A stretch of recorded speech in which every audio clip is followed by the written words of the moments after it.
Graham Coates is the deputy political editor at the Times of London. And whether or not she passes or whether she resigns or not, none of that gets over the fact you have to still come up with something by April the 12th. Absolutely. Look, make no mistake about it. This is what failure looks like in the Brexit process. You're seeing ramifications in Parliament, rumours of a coup, problems getting her deal through, people trying to take control. This is because the government has essentially lost control of where we are. Minutes before coming on air, I was just speaking to a member of the Cabinet, and I asked them, what am I missing? What is the plan? And they said, well, there isn't one. Let's see where we are in 24 hours' time. I think the sense of drift now is acute in British politics. OK, so get rid of her, the Prime Minister, you've got to replace her with something, and you've still got to get something through Parliament.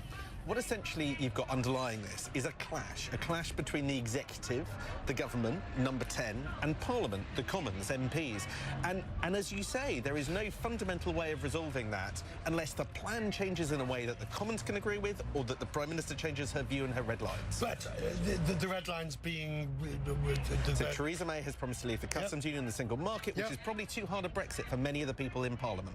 But it's not too hard a Brexit for some of her own people. So she's trapped in the middle of a parliament that's probably got a majority for a softer Brexit and her own party where the centre of gravity is for a harder Brexit. Nobody would want to be in that situation. Do the MPs fully understand what a softer Brexit would mean? They may realise it's going to have downside, you know, I mean, it's easier on the economy, but the vassal state argument, a rule taker, not a maker, is valid too. Yes, I mean, I think they do. I mean, look, there are no good options at this point, and I think people are scrambling for a short-term solution to a permanent problem for the for the United Kingdom. What to do next? The great problem that the United Kingdom has with Brexit is that the decision hasn't been taken. That decision is whether after Brexit we should be close to the European Union or a long way away. And essentially what Britain has been doing is trying to avoid that decision. Or Britain's fooling itself. It can have one. I mean, on both sides, fooling itself, they can have one without the other. They can get... But I wonder, is tonight a no-deal Brexit closer or further away, do you think? Well, this afternoon, Theresa May said that she wasn't going to permit a no-deal Brexit without a vote in the Commons. There is no majority in the Commons for a no-deal Brexit, and they would never vote that through. Now, legally, it is still possible to have a no-deal Brexit unless the law changes either domestic law or European law to give us a longer extension.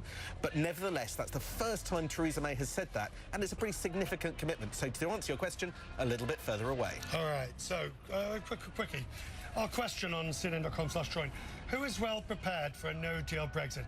UK, EU, both, neither. Well, how would you have voted? Sorry? Who is best prepared for a no-deal Brexit?